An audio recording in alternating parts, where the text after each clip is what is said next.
Mama. Papa.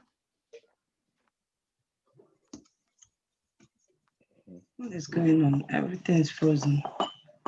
Okay, if it's frozen, let's just start. That's okay. Some days are like that.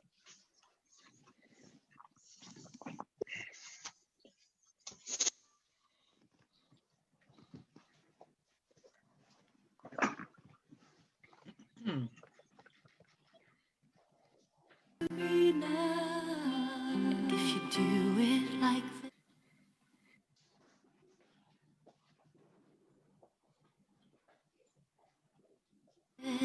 it's all coming back to me now.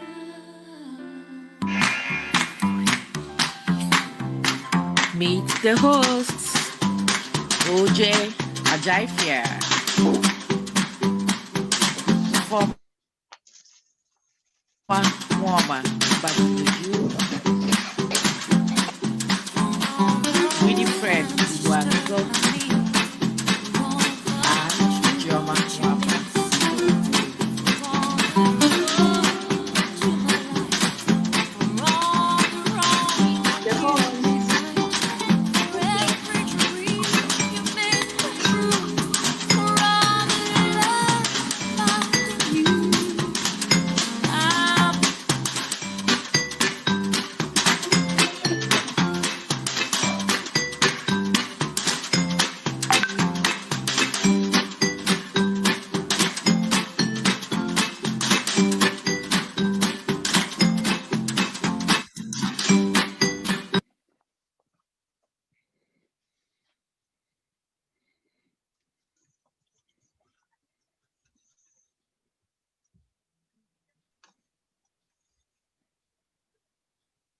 All right, Oje, take it away. Okay. Good evening, everybody. We're happy to have you guys here once again. And good evening, Dr. Chile. Thanks for agreeing to be with us. It's an honor to have you. Today, our topic is taking care of the elderly. In most industrialized Western nations, someone is considered a senior by the age of 65 or so. But remember, that number is based primarily on retirement age and age at which social benefits kick in.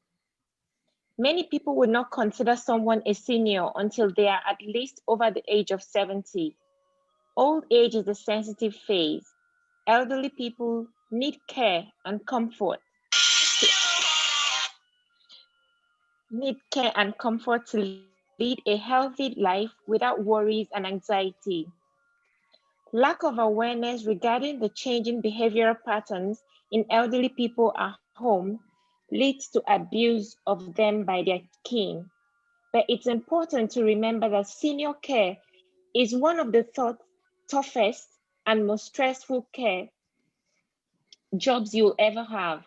That is why caregivers are at such high risk for burnout and serious health conditions. So, if you are caring for your older adults at home, it's essential to pace yourself. That means you can't be running at 110% every day. We're human, and that's simply not sustainable over the long run. Pacing yourself and getting assistance helps you stay as healthy as possible so you can continue providing great care. Our special guest today is Dr. Chile Ogugua. He's a specialist in the UK. Thank you, Dr. Chile, once again for joining us, and welcome to the show. Before we start, Dr. Chile, can you please explain to our audience what a geriatrician does, which is what you are? Okay, thank you very much. Thank you for having me again. Thank you. This is it's my pleasure to be on the program again, and most importantly, especially when you're talking about aging and the elderly, which is very close to my heart. I think your introduction actually has done the justice to to the topic. To be honest with you, as a geriatrician, what a geriatrician does actually, a geriatrician, like you said, is a specialist in the care of the elderly. So a geriatrician is involved in the care, what we call a comprehensive geriatric management or care of the older adults. And by older adults, by the definition, really, is someone from 65 and above. So you're not just looking after the person in terms of symptomatically, you look after the person and you have a holistic approach to look after the older adults. You're looking at the mental health, the physical health, psychological health, and everything else. So what you do is what we call the bedrock of geriatric medicine is what we call comprehensive geriatric assessment, which is more like a multidimensional interdisciplinary approach in the management of care of a frail older adult. You're looking at everything about them. You're looking at them from their mental health, from the physical health, from their psychological health, and from the social care as well. You'll want to develop a coordinated care by everyone involved in looking after their care, not just in managing them in hospital, but obviously looking after them when they leave the hospital and promoting and maintaining their care, and also making sure they're well looked after and sorted out in the community as well. So that's what a geriatrician does. And can I ask you, Oche, before you continue, so what's the difference between a geriatrician and a gerontologist? Thank you so much. Because you're both. Yeah, a geriatrician, like I said, is a specialist in care of the elderly. A gerontologist is the science of the aging.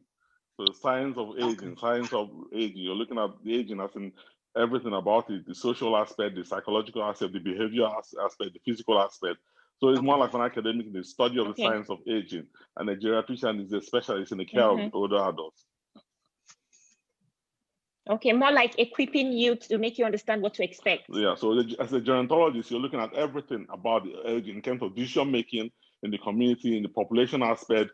In the course of this discussion, we'll talk about everything else. So we're looking at it from everywhere. We're looking at the demographically, the exponential growth of aging around the world. You're looking at the statistics. You're looking at how to align those statistics, especially the healthcare needs, the healthcare system, to meet the needs of these older adults. So that's everything about this, about gerontology and geriatry. So you're marrying the two together. You're looking at everything else, from the statistics, from the healthcare system, from support system, from the social services, from everything, and including your specialist interest in managing the care of the older adults in the hospital. So from the hospital to outside the hospital. So the two actually are intertwined in a way.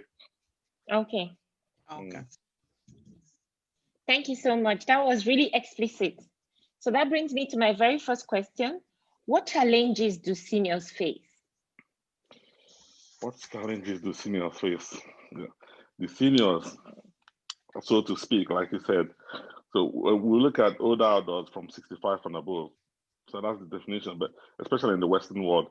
But in low-income economies like Africa, probably looking at 55 and above. So let's start with statistics in the first place. In 2015, the population of older adults apparently was about 12% of the world population. And the 12%, you're looking at around 900 million of older adults. And by 2015, you're expecting this to double at least to up to 22%. So you're looking at nearly 2 billion. Wow. Okay. By 2020, where we are now, okay, the population of people 80 and above actually outnumber the number of children 5 and below. This is 2020. Okay. By 2050, you're expecting about 80% of these older adults to actually live in low and middle income economies. And that is scary if you're looking at their health system and their social system. Okay. Right now, you have about 125 million people, at least 85 and above. By 2050, you expect that number to only live in China. So by 2050, we have about 125 million people, at least 80 and above.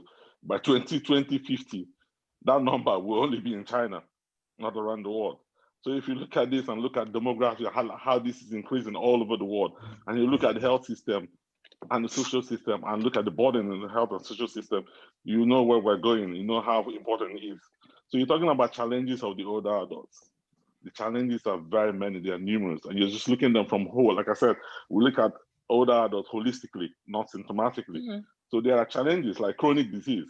By the time you're 60 years, 65 years old, you're expected to have picked up one underlying disease or the other. So you're looking at chronic disease like hypertension, heart failure, stroke, TIAs, chronic obstructive airway disease, diabetes, rheumatoid arthritis, osteoarthritis. There are so many of them, dementia, cognitive impairment, and a whole lot of them. Okay, chronic disease is a huge, huge problem. Why this is a problem? Because it affects them in a whole lot of ways you probably wouldn't imagine. And in the course of discussion, we'll talk about other things like the geriatric syndrome, which is very important as well when you're talking about what the elderly people face in terms of disease entities. Then you have this conception about their abilities, ageism, stereotyping, discrimination. How many times have you been maybe driving on the road and you see this car in front of you, not moving very fast, and the next thing you assume is an older man, is an older adult, so that's what do you expect? Or walk into a supermarket and you see an old woman moving her trolleys and all that, moving around and all that, picking her things one after the other. And sometimes you want to go and help her, but who told you she needs help? Maybe that's the way she wants to do her things. So because she's old, you think she can't do things for herself. So these are some of the things they face. Poverty and financial insecurity or stability. Believe me, that is true. Then you talk about functional decline. You know, with like I said, with chronic disease like rheumatoid arthritis and osteoarthritis, they fall, and with fall, the worst thing about the fall is loss of confidence and fear of falling. If they're falling once, they think they're going to fall again. So obviously it affects the way they think about themselves, the tension of moving out of the house. And it leads to another thing, loneliness, social isolation, fear of going out because they think they will fall. Yes. Frailty is a broad term. It's a broad content. And frailty, what I mean, I probably want to define it now as well. It does this in this biology of aging, age-related things, because when we get older, we know the systems in the body, start playing up. So these age-related changes means our normal physical reserve, like you and I, this physical reserve depletes, and obviously makes these people very increasingly vulnerable to minor stressors. If they have a water infection, they become unwell. Maybe a change in their medication, they become unwell. Maybe they move from one place to another, move them from one home to another, they become a bit confused or delirious. So these are the things that happen to them. Then loss of independence. This, obviously, this is a huge thing for them. You can see an agile man, when he was young and all that, and he just can't understand why he can't do things for himself. He can't drive, I can't drive, I can't do stuff like that. So, so it usually affects them as well, not just physically, but psychologically as well. Then abuse is a huge thing with the elderly. And it's not just physical abuse, financial abuse, sexual, psychological, neglect, even self-neglect. So these are the myriad of symptoms. So these are several things that can happen to them. The challenges are huge in these older adults. So these are some of the things you expect them, the challenges they face, and the challenges obviously you want to help them overcome. So we're talking about aging and healthy aging. And I think I should probably need to mention about World Health Organization. I'm talking about things like that, all the statistics and everything else. So they had this, whatever their report, or something like that. They called it a report on aging, or what they wanted, a global strategy, a call for action on aging. Obviously, they're talking about aging and healthy aging. And what they are thinking about, how can we combat things about aging? How do we promote healthy aging? How can we align health system around the world to meet the specific needs of the older adults? Now, how can we promote things, in the systems around the world to help towards, looking at these older adults and their long-term care in the society? And obviously, how can you promote, an age-friendly environment? How can you combat, ageism and stereotyping and the rest of them? So these are the things actually, and we know this is a problem, and these are the challenges. These challenges are real. And hopefully, in the course of this conversation, we'll probably talk about this more and potentially ways we can help and see what we can do amongst ourselves, and even as family, as friends and all that, to see how we can help the older adults as well. And to prepare ourselves as well. Exactly. Yeah. There's nothing for me to prepare now. I'm an orphan. No, I'm not even talking about preparing to take care of the elderly. I mean, every day we are getting older. Oh, yes. Like me, I'm started making the preparation myself. We talk about it anyway. Everyone is thinking about it, because if you look at things and we'll talk about several things in the course of this. And you see how important it is to start. I'm actually talking about myself. You start thinking about yourself, exactly. You feel pain when you wake up in the morning, Abby. You feel hip pain and when you wake up in the morning. That's like aging. That your hip pain, we shall look into it after. So Winnie, please take it away. Ask the second question. Hello, Dr. Chile, and welcome to the program once again. Thank you very much. All right. My second question is, who is the appropriate person to make decisions about care? The appropriate person to make decision about your care is you, if you can speak for yourself, like we just talked about now. Yeah, you need to start thinking about your care. How do you, there's this thing, if you're going through the statistics as well, I remember looking at stuff about that. You may have heard what they call the baby boomers. Between post-World War, between 1946 and 1967, there are about 76 million people. Yes. So that, and those baby boomers, most of them are still alive. And most of them were born into the age, obviously after the war, developments and everything else. So I think we need to start thinking about how to prepare for the old age, how to look after yourself. And one of the things, and when I say the care starts from you, if you can make decisions for yourself, if you have the capacity, I think I will talk about mental capacity as well, because I think it's very important you have the mental capacity out in the UK. It's very important because mental capacity is important when you're dealing with older adults, because there's this assumption that because they are old, they can't make decisions for themselves. So you have to talk about them and make the decision. No, that's not true. Now, there are 5 things about this mental capacity. There's assumption of capacity until you're proven otherwise. So everyone has capacity until you can prove they don't have capacity. And number 2, you need to help them achieve capacity. Maybe they are unwell at that particular moment, or maybe have an infection, or they can't hear properly, or can't see properly, or there's a language barrier. You need to help them, before you assess them properly, to make sure they have all the things they need in order to make their decision for themselves. And number 3, okay, you need to accept, okay, that they can make what you consider as unwise decision. Okay, they may not want to do anything. You may want them to do something. They don't want to do it, but you may need to accept that they have the capacity to make that decision. Maybe you may consider it as an unwise decision. And number 4, okay, if you're acting on their behalf, you need to act in their best interest. Okay, and if you're acting in their best interest, you need to act in the least restrictive way. That is the way they would have acted if they had the opportunity. Okay. And can I chip in here?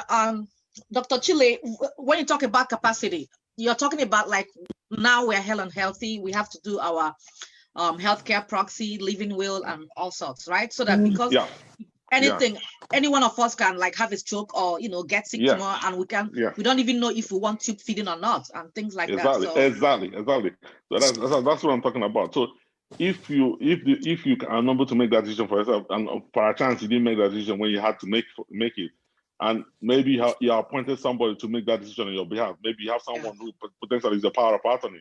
Then that person may be in that position to make that decision for you. If you don't have a family, don't have anyone, like you're an orphan or don't have anyone, then the state may have to appoint somebody that was called an independent medical advocate who can stand in and make that decision. So they can make that decision for you.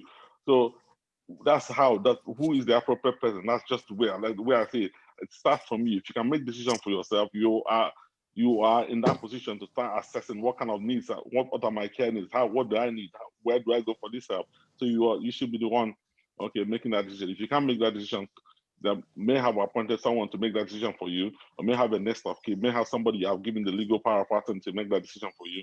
Or if you don't have anyone, potentially if it gets to that point, they may get someone who can act on your behalf. In the UK, we call it IMCA. In America, obviously, we call it guardianship. Yeah, the guardianship, yeah. Okay. Any question? Should I go to my third question, please?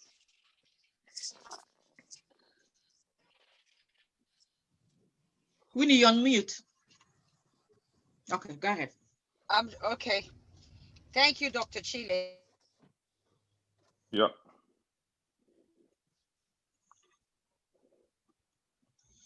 All right.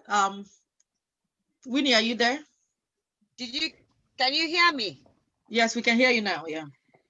Okay. How much care does the senior require, Dr. Chile? Okay, this is a very broad question, and I'll probably look at it as it depends. There's an individual variability to this. I'm going to try and paint a scenario for you. Okay. There's this 85-year-old man. Okay. He lives with his wife, lives in a house, has a stair lift at home. Past medical history, nothing really, just my hypertension, had heart failure, and he's diabetic as well. So he's on his diabetic medication, He's on antihypertensive medication. He's on medication for his heart failure, on the water tablets. Like I said, he lives with the wife. He lives in a house. Okay, there's a stair lift in the house. The bedroom and everything is upstairs. The toilets are upstairs.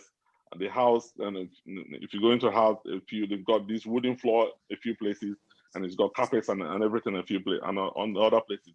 He used to drive, okay, but he hasn't driven for a while. Okay, he wears glasses. Okay, there's some concern about his hearing, but he doesn't want to go check it out because he doesn't think there's anything wrong with his hearing. Okay, he wears glasses and he wears his bifocal lenses. Okay, he walks around. Occasionally when he wants, he uses a walking stick. Most of the time he prefers not to use it. Okay, he claims he hasn't fallen before. He claims his walking hasn't really been good. He thinks his legs are creaking, and he thinks maybe it's a arthritis that is playing up. He finds it difficult standing up from the chair, or maybe you're getting up from the bed sometimes. When he gets up from the chair, sometimes he feels a bit lightheaded and wants to fall, and he sits down. He claims he hasn't fallen, okay? And he lives with the wife, like I said. They don't have any help at home. They have a daughter who lives about 1.5 miles away. She comes a week to do her shopping, to do their shopping for them, okay, and brings in ready-made meals and all that, and some frozen meals in the fridge. They put in the fridge for themselves, okay. They claim they are managing well by themselves, but he speaks to the daughter. The daughter says he thinks the parents are struggling, but his dad doesn't want any help. They think they're okay. They don't want anyone coming to help them at all. The wife doesn't agree with that, but he says they don't need any help. They also notice that he seems to be forgetting. He seems to be forgetting things as well. Forgetting to make calls, forgetting to take his medications, forgetting where the keys are. Sometimes he misplaces his cards, doesn't remember his banking details, stuff like that. Okay. So you see him when he comes in the hospital, then you see him in the hospital, you assess him really, basically, medication-wise, look at the medication. He says he takes these water tablets, but it looks like he hasn't taken it for a while. His blood sugar, do a blood sugar test to check his control. Seems pretty high. Maybe, I assume he hasn't been taking his medication regularly. Okay, he tests his water works, and it's fine. And he tells he wakes up 3 or 4 times in the night to use the toilet. Okay, you examine his prostate. His prostate will be like a blood test to check his prostate, potential risk of prostate CA. The PSA levels are high. The rest of the blood tests are unremarkable. Then you do his blood pressure, check his blood pressure lying and standing for sure drop in blood pressure. There's a significant drop in blood pressure, and he felt dizzy and unsteady when he stood up. Okay. You test his memory. He scores very low in his memory. Do a mock test. He scores very low in his memory test. Okay. You ask the physiotherapist to assess him. They assess him. They think his walking isn't good. That this man apparently has been falling. Okay, but he denies he's been falling. That his walking is unsteady. There's no way he'll be able to walk around without falling. And even a walking stick, he's very unsteady on his walking stick. They think he'll probably benefit from a Zimmer frame, and I think he may probably benefit from a period of rehabilitation.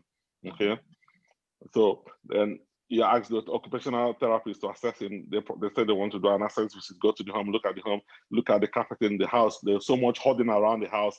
It can't even find a way to maneuver around the house. The kitchen and everywhere are hazards.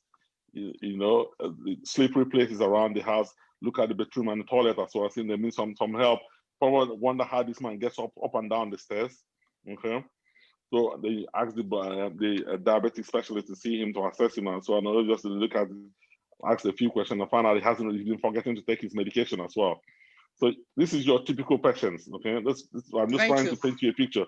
So there are several things that we need to do to assess this guy. So then just looking at this guy holistically, one, he's falling and has the risk of falls. So if you do a multifactorial force assessment in this person, look at his medication. He's a known hypertensive, but he's on 3 antihypertensive medication. The blood pressure line and standing shows he's got a pressure drop. So you have to make changes to that medication to see what he really needs as well.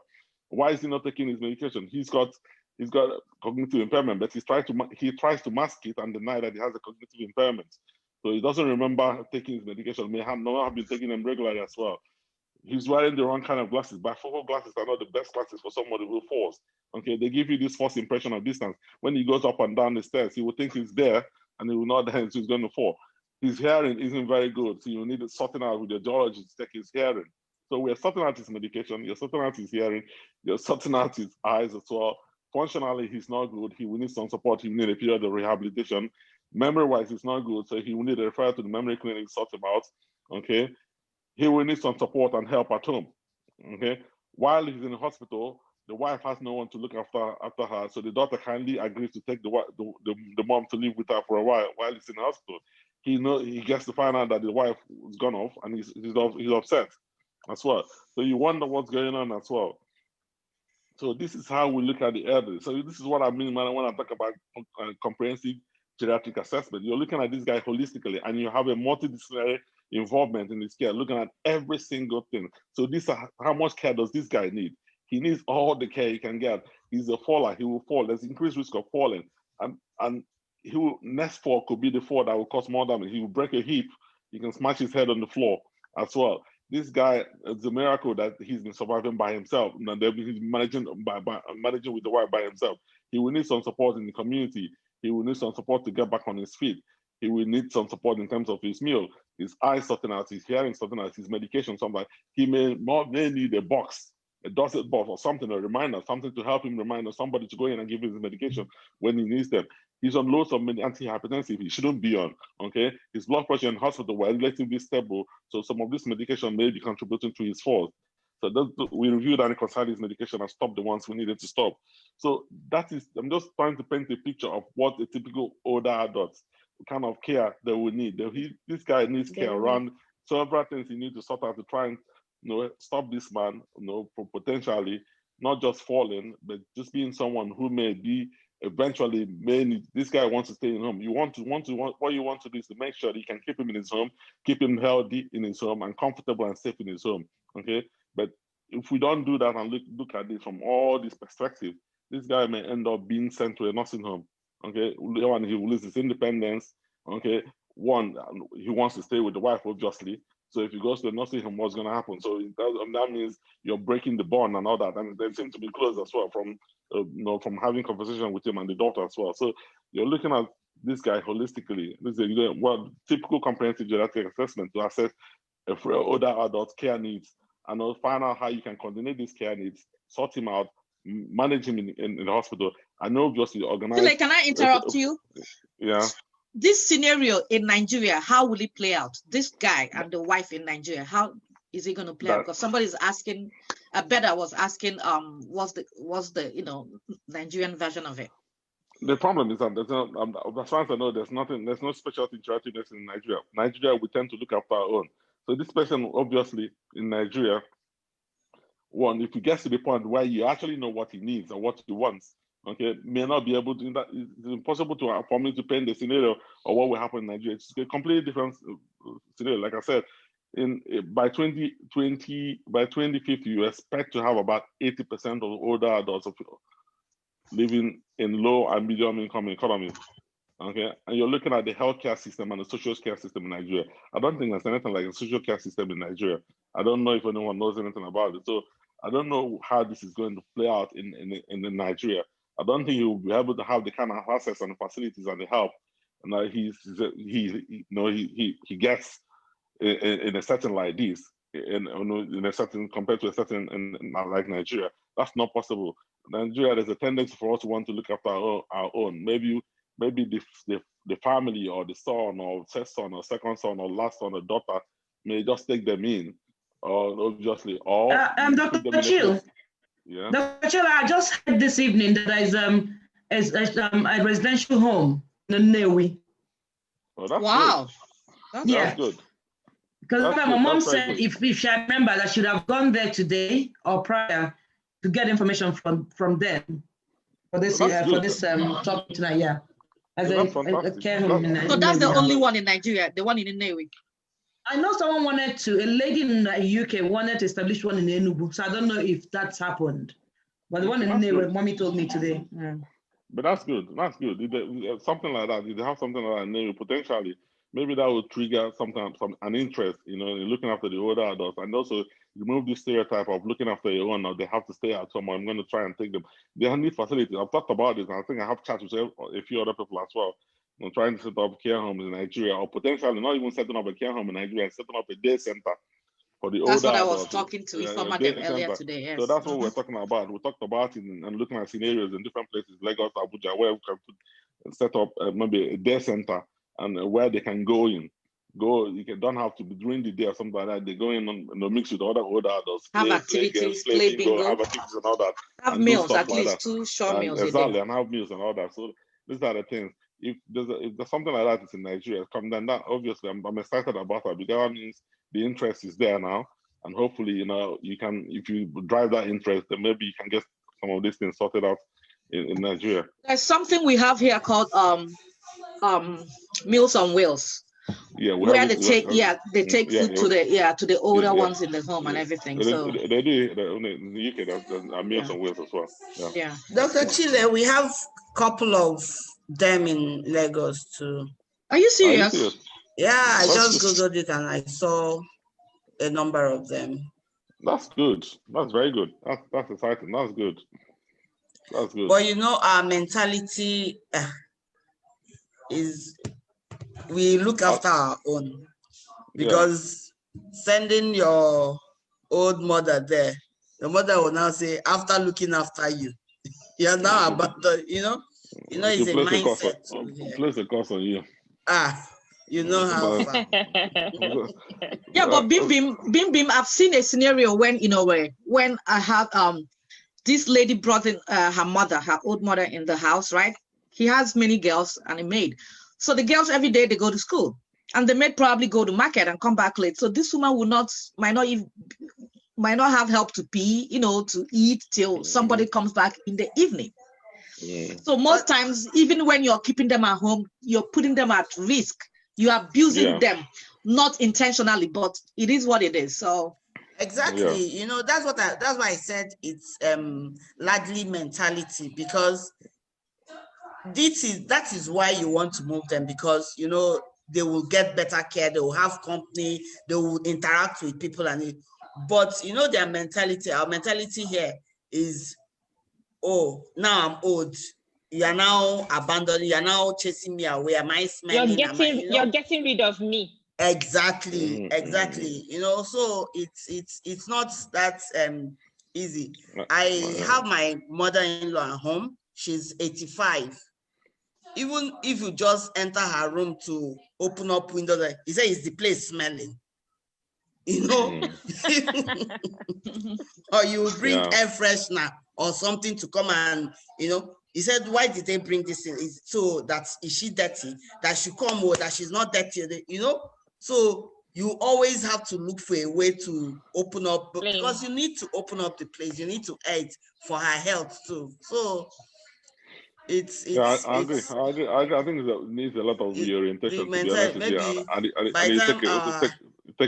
take a while to do that. But if you have these homes springing up and all that, then obviously I think the message is beginning to get across. So if you can, if they know you can get them here, you're not just getting them away from the house. You're not just trying to get rid of them.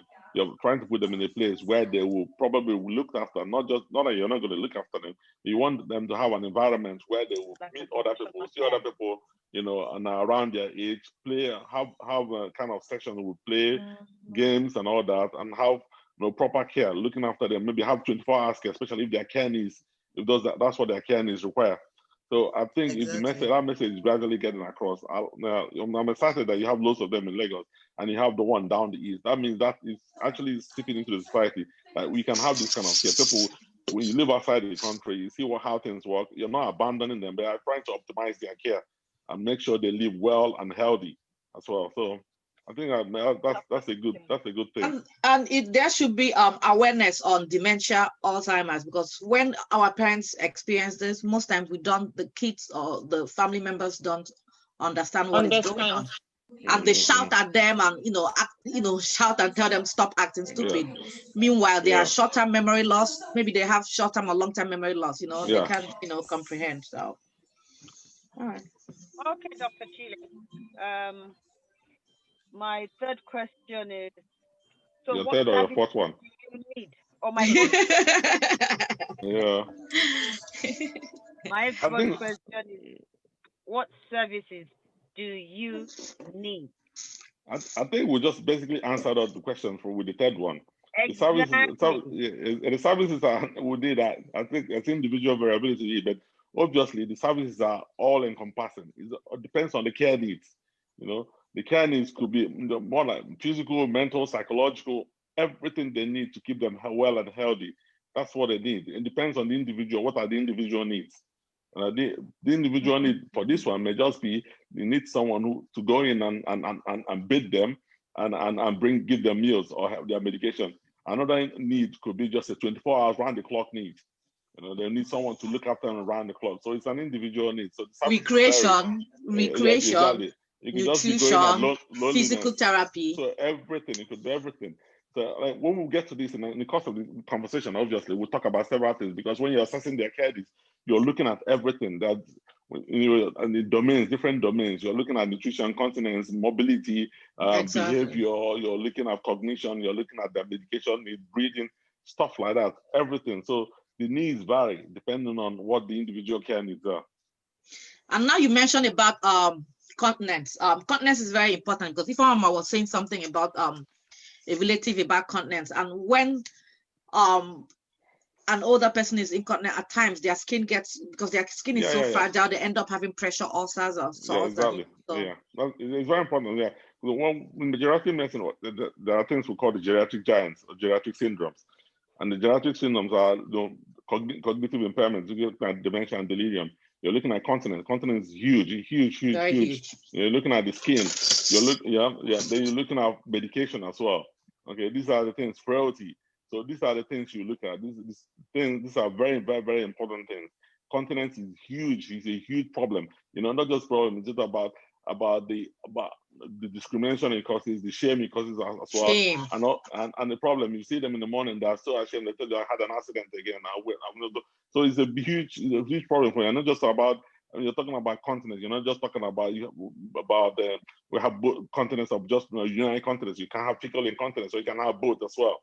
So they can leaking and wetting themselves and all that is something they just can't understand. They can't control themselves, and they can't understand why they socially isolate themselves. Exactly, they don't want to come out because they think they'll wet themselves or embarrass themselves outside. And obviously, you talked about the skin as well. It makes the skin so bad. Sometimes it causes huge pressure ulcers. And when you have pressure ulcers is a big thing in the care of the elderly. It's a huge thing, and it can get so bad. You know, they can cause loads of problems, not just about infection and everything else. It can cause so many problems in terms of, debilitating the person as so nutrition problems as well.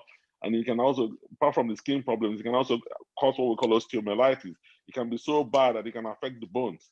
Bone infection. And cause infection. So, it can also affect their mobility as well. Sometimes they become bedbound as well as a result. And the thing, and they won't understand why they have to have a catheter. You know, I can't pee by myself. I need help, and I have to have this bag or something, a bag tied to my legs to walk around and pee. So it's a huge problem as well. Engineer Perez has a question. I don't know. He raised his hand. Okay, go on. Okay, can we take the commercial, and when we come back, we'll take his question. Thank you.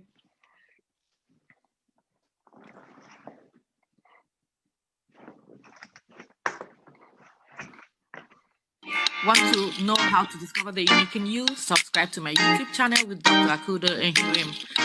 Unique, Empower One, Empower All. Dr. Akudo Ehim, talk show host, life and relationship coach, mentor, and motivational speaker. Website, uniqueempowerment.com. Facebook, Akudo Ehim. Instagram, @Akudo Ehim. YouTube, Unique.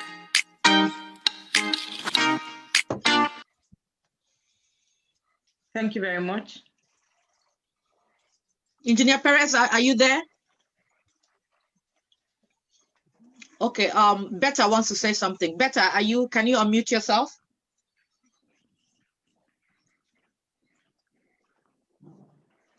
Hello? Yes, hi. Hi. Welcome to the show. Thank you. So what I really was interested in it's in finding out the resources that are available to the geriatric population in Nigeria. And it's unfortunate that right now there's none, as the good doctor said. So I guess what I wanted to add is awareness is going to be very, very important in this case, because people need to know what to expect as they get older, and they need to know how to care for themselves. A lot of times, yeah, there's a lot of ailments that older people have, and we just assume it's old age. And meanwhile, it's not. I can remember back home when some people had, they're blind, and we just say, oh, he's so old that he got blind. But it could be anything as simple as maybe cataracts or even glaucoma that could have been treated. Yeah, so I think that awareness is huge. I'm not sure how you guys handle it. Maybe having health fair to discuss issues about the geriatric population, talking to the younger people how to care for the older ones, or just generally talking to people so they know what to look out for as they get older. Thank you. Thank you so much. Anyway, just a button a bit. Thanks for I think what you just said is very important, and rightly so, to be honest. I think it's just, like I said, it's more like awareness and reorientation as well. Like I said, we've tried a few times. I have one of my friends is the provost of deputy provost of one of the medical schools in Nigeria, and over the years, I think we've been talking about potentially seeing how we can incorporate a little bit of that geriatric medicine in the curriculum, and see if you can start teaching medical students and see there's a possibility of establishing a specialty. I know it's a long shot, but if you start incorporating that in the medical school curriculum and start teaching them, talking about, look, this is what's happening worldwide. People are getting older, people will get older, and these are the diseases, these are the things that happen when you get older, and these are the things, there are age-related changes you expect when you get older. And even at that, apart from looking at the symptoms as well, there are huge psychological, emotional, social issues associated with getting old as well. So these are the things we've been talking about and trying to see if we can push it in. And also in the UK as well, now I think in the medical curriculum and the training for doctors, especially medical doctors, not in medicine, not surgery, I think it's mandatory now to do a little bit of posting in geriatric medicine. So all specialties, not about geriatric medicine, because over about 60-70% of admission into the hospital, especially from A&E, are going to be people 65 and above. Okay, so it's not just the job of a geriatrician, it's the job of everyone else. So they just really incorporated in curriculum now, which is very fantastic. So I'm trying to see if it's possible to start talking about that, not just about, I think everyone else, trying to see if there's any way we can reach out. I didn't know about this care home. I'm happy there's a care home now. I think I'm just going to have a look through as well and see potentially what other resources there are in Nigeria, and in terms of looking at the elderly, see if there's any way of reaching out to these people or working with them, potentially in the future. See, there's any way of gradually bringing things. It's a lot about awareness, orientation, getting people to know that it is possible. These are the things that happen. Okay, this is not just about getting old. That the person is this and that doesn't mean that just because these things are happening to them because they are getting old. And these are the things that are remediable. These are things that can be treated. These are things that can be averted. So these are things that can be looked at as well. So I think it's a good point that she meant to talk about. I think it's something that we all should, I think it's everyone's duty, not just the doctors, it's everyone's duty to try and see how we can get this across. Thank you. Ataibo, go ahead. Ataibo has a question for you, Doc. Not just for docs, for everybody. How many of you feel comfortable talking to your parents about putting them in a home? And be honest. Let me repeat it. How many of you will be comfortable talking to your parents about putting them in a home? When people are talking about awareness, education, or whatever, we got to start from home. We got to start with ourselves. I can try and answer that. Stella, tell your parents that. Okay. So there is a way you can approach the conversation. I mean, you're not going to start with, mommy, daddy, I'm going to put you in a home. It's something that's very sensitive. You have to be aware of their feelings as well. So usually what I do is I start with okay, how are you able to manage them in the house? If they have fallen before and maybe ended up in a hospital with something broken, you start with that. You say, listen, a week ago, you fell, nobody was around. This is what happened. You fell because nobody was around to help you. There may be a better way that we can help you manage yourself. And it's obvious that we are not able to do it for you anymore in the house. So what I'm trying to get at, it's not something that you do at once. It's not something that will happen one day. It's going to be an ongoing conversation, and you're going to be handling it very gently with examples that they can see for themselves and know that, yes, it's time to have a higher level of care that they can now receive in the house. I hope I was able to. I agree. I think I agree with. I think I agree with you totally. I think it's just a way to approach it. And like I said, care needs are very variable and it depends on the individual. It mustn't be. By the time you get to the point why you may need to go to a home, it may just be that your care needs are so much that they can't be taken care of in a certain place. You need 24 hours care. You know, you can actually, if you like care, you have facilities. You know, you have facilities, or you have the resources and the financial resources to look after somebody. You can put them in a place where you provide everything for them. If you want to provide 24 hours care for them and you have the resources to do that in their home, you can do that. They have living carers to look after them. Okay, have that's what I want to say now. Okay, carers 4 times a day. So if you have the resources and you want to look after them, you can tell them, give them the options. If you have that resources, you can look at them. But if it gets to the point where they cannot be looked at or manage their home, and it gets to that point, before it gets to that point, the care needs would be huge, where they require 24 hours care. Then obviously you can broach that topic. Like you said, it's a very sensitive topic, and you need to know how to broach it, how to talk about it. It has to be something that looks sensible and it's okay, this is what is happening, and this is what you can do. These are the options and all that. I'm sure it's a very difficult topic. Like even to me, to be honest with you, I think I remember having a chat with my kids once. I tell them, if I end up in a care home, if I'm going to before anything happens, I'm going to make sure I sign something. You guys sign something. If I end up in a care home, you're not getting anything from me. You know, so we laughed about it. I laughed, but then, like I said, it's a very sensitive topic. So you have something you have to approach in a very sensitive way. Yeah, and okay, better. Another thing I'm thinking is realistically in an African setting, if you can afford to put because this care home we're talking about would not come cheap. It has to be financed, you have to pay for. So rather than take your parents away from a home, if you can afford to pay for a care home, you can afford to keep them at home with their carer, with whoever house or whatever you want them to have in that home, rather than take them out of their environment. Why in the Western world, why we find it very common is possibly they're living in a flat or a property where they've got stairs inside the property. And when they're getting too old to use the stairs, that's when we're looking at taking them to a ground floor or low level, one level property. But Ifoma, sometimes why, like now that we're discussing it, even when you can afford it and you bring in a carer, you've not also removed that burden. But when they are where they can interact with people, it's just that, like everybody said, it's a sensitive thing.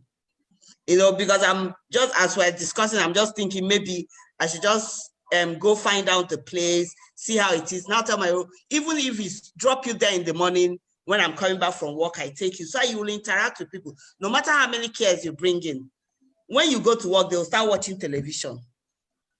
So okay, I want to if I may add something. I work in a nursing. Oche, can I say something? I work in a nursing home. I'm part of the interdisciplinary team.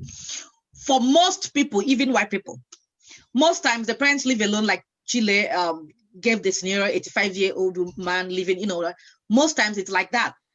And when they hit the hospital, the social workers are asking them, how do you live? And from how the social workers ask them, the social workers will send them to a nursing home for rehab, right? And when they come to us for rehab, then our own social worker, before we can discharge them home, we have to make sure it's a safe discharge. So most times people are stuck being in a nursing home because the wife will not confess, I can't take care of him alone. And my daughter comes once a week. And then, can you guys afford like a care? They say no. So at times you end up being in a, because for you to leave the nursing home, you have to have a safe discharge. And for you to have a safe discharge, we have to make sure that we won't discharge you home in the next 24 hours or 2 weeks you'll be in the hospital. So we won't discharge you safely. We're not going to discharge you. So for you to go, it has to be against medical advice. And for you, if you go against medical advice, it means you can't get any services in the community. So at times it becomes tricky. And then people find themselves, in a nursing home.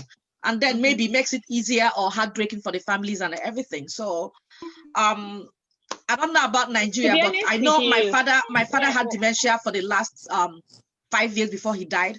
And by the time he died, my mother was half of herself. Do you understand? So even with help around. So it's never easy being a caregiver. So it's my dad went through that. So I could it's when you speak to him on the phone or talk to him and he goes off, you know what I mean? You cry when he can't even know who you are. You know what I mean? So it's hard, and it's hard on the spouse also. Yeah.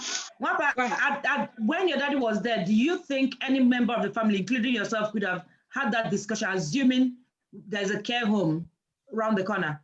Do you think people would have had the courage to tell her that they were taking into a nursing home? I would have opted for a daycare for my dad. To go and come back, yeah, just to go and come back. Yeah, I would have opted for a daycare so that my mom will have a break. Yeah, because my mom was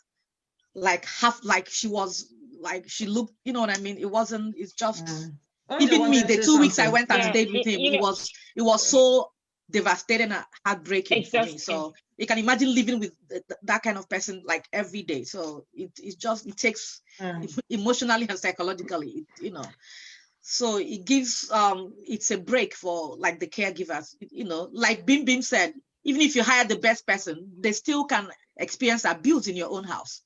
Especially people with dementia that can't relate to what happened to them. They beat them up. You know what I was going to say is, in this day and age, we're becoming more aware than our folks. Okay, somebody like me, I would actually tell my kids, when it is time, take me to the nursing home. Why? Because 3/4 of the time, these are professionals. They know that this is their job. When you have someone taking care of your folks at home, sometimes they maltreat these elderly ones.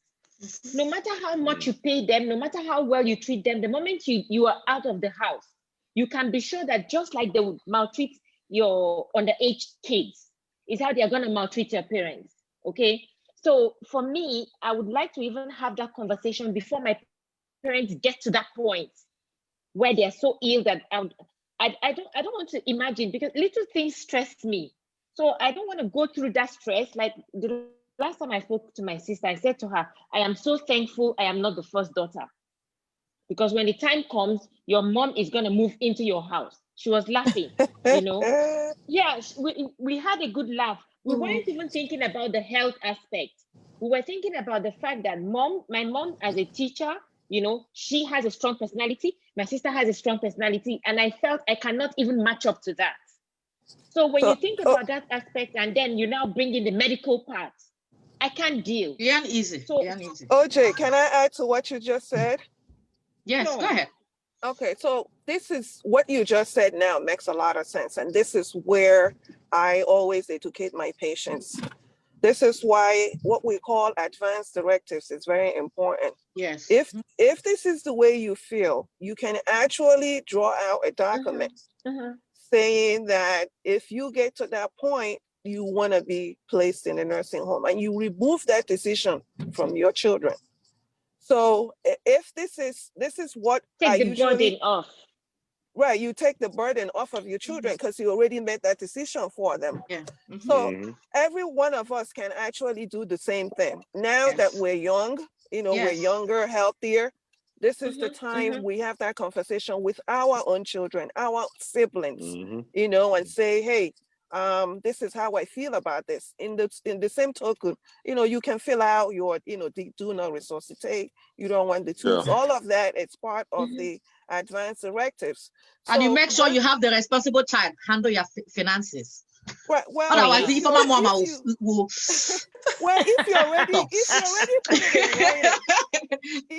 put it in writing, if you already put it in writing, then it stands. it stands, then they can't change it because you already put it in writing and you made your wishes known. This is what you want, So, but in terms of the nursing home as well, somebody said that how can you put your parents in a nursing home? We also have the same discussion here. The Hispanics, the Black everybody, people, yeah. a lot of people struggle with the same thing. My parents took very care of me. How can I put them in the nursing home? So this is where we come in as professionals to tell them, do not demonize the nursing home. The nursing home is there for a purpose. It's there to care for these patients. They have been trained to take care of them the way that you cannot take care of them. In my hospital, we also have something we call respite. It's a respite program. What it is so it gives the caregiver at home. Oh, take care. This one, daycare. It gives the caregiver. It gives the caregiver at home respite, meaning break. So the patient will go into a nursing home and stay for a couple of weeks, maybe 2 weeks, 3 weeks, while the caregiver at home takes a break. So after a month, they go back home. So this is also another and even way. if they don't come home, if you want to justify yourself and have that satisfaction that you took care of your folks, you can go there every other day. If time permits, you can even visit them on a daily basis. Yeah, exactly. So if you can have them in a nursing home that is not so far from your own town, if you feel that keeping them there means I'm not doing my part. Some parents, if you visit them, they'll make you feel so guilty. I have family members who cry living every day they come to visit.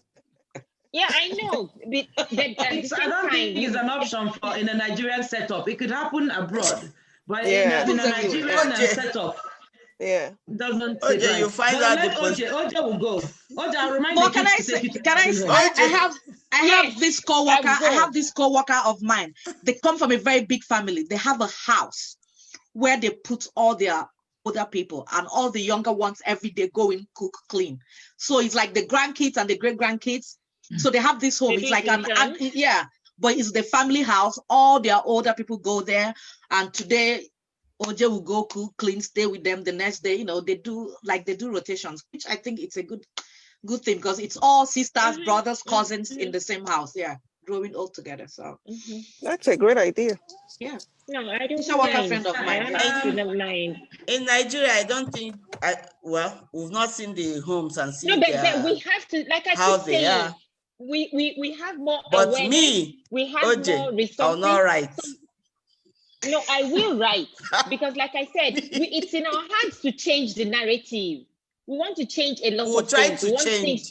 We want things to be better. So, and that is why I am saying that daycare sits right. Daycare sits right to help them exercise their brain. Fine, but moving them to a residential care home permanently. What happens to the family house that their husband left for them or their wife they built? We'll lock it up and put them in another place. We'll sell it. You see, this, Mama, this is your question. What happens to the family house when they die? We'll sell it. We'll sell it and share the money. Yeah, but it's not about the family house. It's about the patient. Are you able to be safe it's at about home? what is good for that person. Because the family house would also remain like that if they eventually die. Eventually. So anyway, where I come from, none of us will be brave enough to ask that question. Daddy, Mom, you're going to the care home. No, I am going to have that conversation. My parents are about to have their 50th anniversary in January, and I've already written a number of things I want to ask my dad. Okay, yes. I have a list of, because he just turned 75, and like they always say, nobody is promised tomorrow. So I've told my siblings, I've written my own questions and things I want to know that he would want us to do. And I have my own suggestions. It's just like I am saying that when it is my turn, I want my kids to put me there. So it's a mind thing. If I prepare him as well, because we always prepare for all sorts of things, but we hardly prepare for the very important ones. And as far as I'm concerned, this is a very important thing. Because I don't like stress, and I don't want to stress anyone. And nobody should stress me. For me, unless I have dementia, don't put me in a nursing home. I tell my kids every 3 months, ship me on a cruise. Ship me on a cruise every 3 months. Let me go, where old people go. But I don't think with my brain I want to be in a nursing home for me personally. Exactly. Yeah. Okay. But fine, I tell them if I die, don't spend money. somewhere. You can cremate me. No tube feeding. If I don't have my faculty, don't put tube feeding on. Don't do it. There's like no quality now, of you life. are going to get some refreshment from being shipped somewhere. Yeah. That is how you're going to catch your cruise. Yes. Okay. Somebody like me. Who's paying for it? Everybody knows what works for them. My kids, I tell them every 3 months. And my daughter said, don't you have retirement funds? I'm like, if I catch you. Yeah, but geriatric care is much bigger than nursing home. There's a whole lot of other things that are involved in geriatric care more than just the nursing home. So, Dr. Chill, in summary, can you just outside the medical side to things? Families that there are senior citizens who are not ill or seriously ill that needs medical attention. So what is the general advice to family on how to manage the elderly? What should we bear in mind? What should we pay attention to? And at what point should we seek help if we think we've managed this, and just a general view on this? What are you managing? Medical condition, all that? Because I think, I said, if you want to managing old people generally, yeah. If you want to look at older people, I think look at them holistically. You're looking at them as a whole. You're looking at them not from the medical point of view. You're looking at them from the physical, mental, psychological, social, everything. Like this discussion, actually, in the course of this discussion, people have talked about so many. You have to start planning, start looking at, start talking to them, and start thinking about things, start thinking ahead. Somebody talked about advanced directive. That was a very good thing to talk about as well. I think we need to start talking about in the UK. That's a very important thing. We call it an advanced care planning. And every time I see a frail, one of the things I ask myself is the surprise question: will I be surprised if this patient is dead in a year's time? If I say my answer is no, then we start thinking about having that conversation. It's a long conversation, it can be a difficult conversation. It is the conversation you need to start having. Advanced care planning, you start thinking about what they want, what they want, what they wouldn't want, and who will speak for them when they're unable to speak for themselves. So what they want includes everything, including treatment, non-treatment, including getting what we call a do not resuscitate, the DNR, everything, getting everything in place, looking at this person as a whole. What do they want? Getting an advanced directive, putting it in writing legally, getting everyone involved. Who is going to speak for them when they are unable to speak for themselves? Do they need the power of attorney, power of attorney for health, power of attorney for finance? I had a patient who has... Sorry, Dr. Chill, sorry to interrupt. This DNR, right? Can that discussion be had when there are no medical issues at all? Yeah. Or must it be in the hospital? Yeah, young people sign a DNR. Yeah. You need to talk about this. Part of your. I'm talking about the whole thing about your advanced care. It's part of what. Like Catholics always said yes. Resuscitate. It's a Catholic thing. What you don't want. It's usually before, and it used to be more like a medical decision. You have, but because of medical legal reasons as well. Now things have changed. There are a few cases that happen in UK, but a case in Cambridge and all that are involved a few other things. So you have to get the family involved. You have to speak to the person. If they have capacity, have that discussion with them when you see them. Then mention to them, explain to them what it is. I think there's a misconception about what it is. That's the problem. People think you're abandoning care. You're not going to treat them. So you need to tell them what it means. You're not abandoning care. Okay, you're looking at things with this procedure before that. If you're looking at them as the person, looking at them how well they are, how frail they are. The possibility of success as well, and the probability or the possibility of ending up requiring more like being in a vegetative state where you have to have support with children and all that. So you paint that picture and tell them exactly, explain what it is as well. To get them to make that decision. I think, like I said, I had a patient who actually made all the decision. What he did was he had two sons. The one was a lawyer, and the other one was in the banking as well. So he got his power of attorney sorted. One for finance, one for his health and everything. That's what they do here too, yeah. So that's the thing. So this is a discussion you need to start having now. The good thing is that we are in the age and all that. Most of us here are in their 40s and going beyond. So we're in that age and in society as well. So you need to start thinking. You need to start thinking about tomorrow, thinking about everything, having this conversation, informal, formal with everyone. The same way you have discussion with your accountant, have your lawyer, have your will stuff. These are the things you need to start thinking about and mentioning now. thinking about it. It's highly important. Okay. So I think that's the way you look at Yeah. it. Look at every time you want to look at another person, look at them holistically. Look at them as a whole. Look at them in terms of everything that concerns them. And there's so many things that concern them beyond their medical issues. Thank you very much, Dr. Chill. Thank you very much. You. And from my own point of view, there's something he's forgotten to talk about. He's talking about the DNR and everything. Patients, when dealing with elderly people, we forget that when they get older, they start behaving like babies. So have to be very patient. The way we treat the younger ones, our little ones, that's the way we treat the senior citizens when the time comes. So all these hospital things, that one sits one side with medication. Realistically, we have to apply patience and try to understand them. We're not magicians. Sometimes it gets confusing, but again, we'll have to try very hard. We'll be old sometime soon, and someone will have to look after us. You find yourself in a residential home, enjoy yourself. If you're still at home, relax and watch the telly. Thank you, and thank you for joining us once again. Come back again next week, Saturday, November 7th, for another interesting topic. My favorite topic, love and relationship. Are you really a lover? It's OJ's fact. Because don't even steal OJ's Love fact. and relationship. Next week, I will have a wonderful lady who will be, and gentleman who will be talking to us about this. Come on and let's have that discussion. And those in North America, I know your time will be changing sometime after midnight. Okay, we've changed our time now. Thank you, and we'll hope to be with you next weekend. Thank you, everybody. Love you guys. Thank you. And Dr. Chill, Dr. Chile, thank you. Dr. Chill, like Informa calls you, Dr. Chill. From me to you. You owe me now. Dr. Chile, don't worry about your payment. It's a given. Thank you. Thank you. Thank you. Ojugo, please, that your pepper, you pass it through me so that I'll read before I give to your children. If there's anything, I will hold on trust for them. Because me, I'm not going there with you. I'll be in the house. But you visit me now. We'll come to the house. When we're going for cruise, we'll call you.